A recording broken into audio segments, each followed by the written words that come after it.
friends, this is Olga from Olga's Flavor Factory. Today I'm going to share some basic introductory things about the Instant Pot.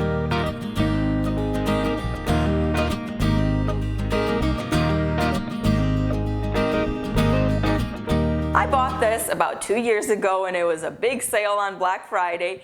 And I'm so happy I did. It has become one of my favorite kitchen appliances. I use this several times a week, at least, sometimes every day. This is an electric pressure cooker. And the way that it cooks is that there's water in there, it comes to pressure, and it cooks things much faster than it would if you were using the stove or the oven.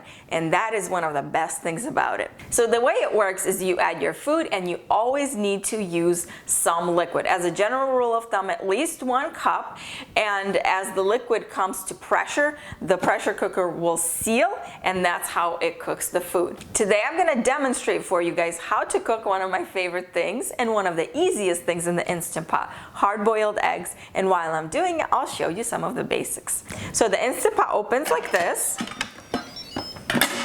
The sealing ring is right inside the lid. It comes out really easily when you want to wash it. You can put it back in very easily, and you have to make sure it's always in there. Otherwise, it will never come to pressure. It needs to have that seal. So the thing about it is that it absorbs odors very easily, and it transfers it to whatever you're cooking. So if you're cooking chicken broth one day, it will have that odor of chicken broth, and the next time you're making yogurt, your yogurt is going to taste like garlic and chicken, and that's not what you want, obviously. So I bought these other sealing rings on Amazon. It was very inexpensive, and I like that they're different colors, so I don't have to even label them. I can just remember that this one is for sweet things, this one is for, you know, oatmeal and yogurt that doesn't really have any odor or flavor, and whatever. You can do it however you want.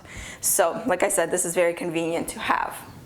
The Instant Pot comes with this inner chamber right here, and always make sure you don't turn it on and don't pour anything in there before you set the inner pot right in there.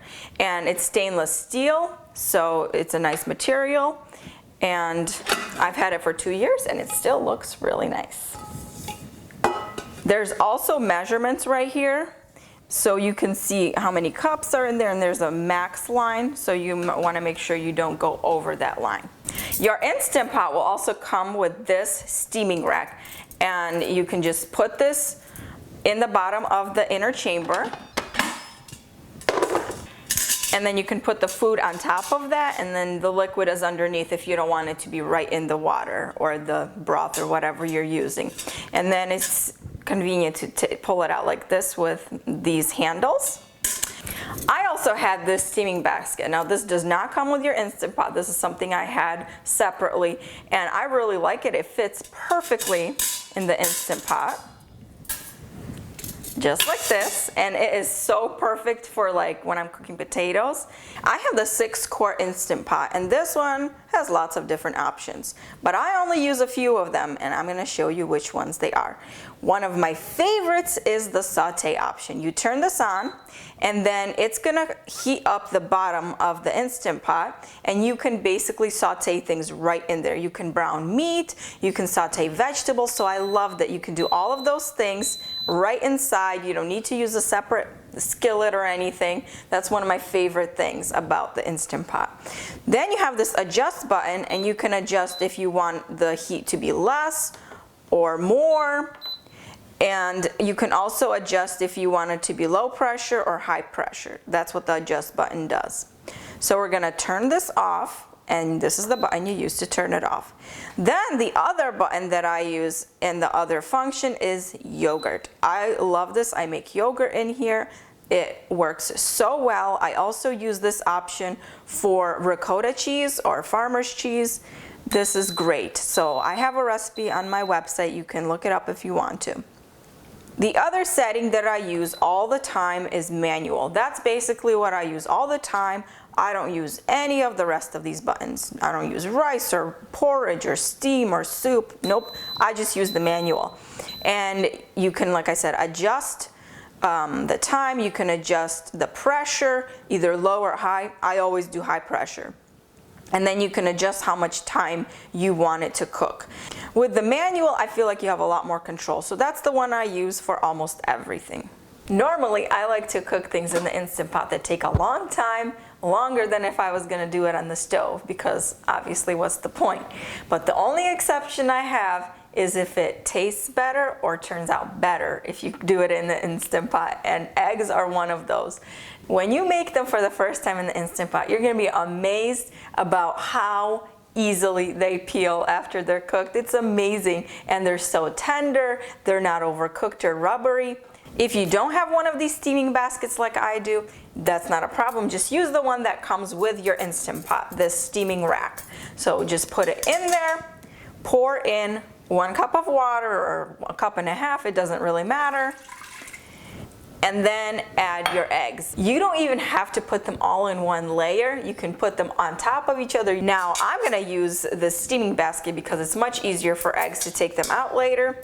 Whether you're making 5 eggs or 25, it doesn't matter. You still need to use the same amount of time and the same amount of water. You don't need to add more water to it. It's not like you're doing it on the stovetop and it has to cover the eggs. These are also straight from my refrigerator. So you're gonna add them in to the steaming basket. One thing you have to remember is that when you're closing it and turning it on, you have to turn this valve to sealing. And then when you're opening it, you're putting it on venting, and all of the steam is going to release. But when you're turning it on, always make sure it's on sealing right here. When this is coming to pressure, it's normal to have some steam coming out of there. It's totally okay. Once it seals, there shouldn't be any steam coming out until you're ready to release it, or it releases naturally. For hard-boiled eggs, I'm going to use the manual mode, turn it on, and then adjust it to 5 minutes. You need to add a little bit of time for it to come to pressure, and the time really depends on so many different things. It's how cold are the ingredients in there, how much ingredients are in there. So basically you need at least 5 to 10 minutes, sometimes longer if it's full, to come to pressure, and then after that it'll be the 5 minutes or however long the recipe says that it needs to cook. When the pressure cooker turns off, you're not going to be able to open it. See, it's not budging unless you release the pressure. Now, for certain things, you're going to want to release the pressure right away, like hard-boiled eggs. When you're cooking something where it doesn't matter how long it stays in the Instant Pot, you can just let the pressure release naturally, like pulled pork or something like that. It won't matter if it stands in there an extra hour.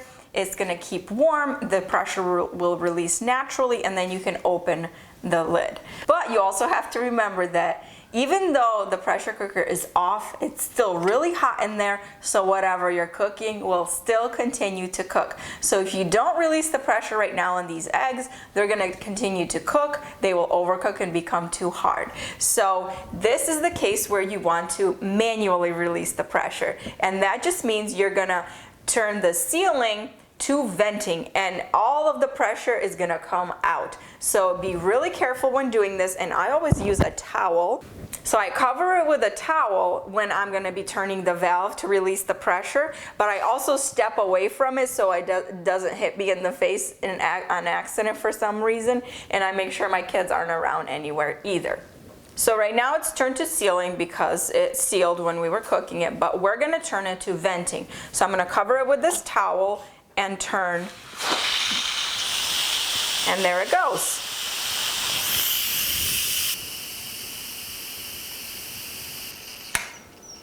Okay, see, this went down, so now you can open it. And you won't be able to open it unless the pressure is completely released. This is still going to be hot, so if you're going to lift it out, use a towel or oven mitts or something, because this is really hot.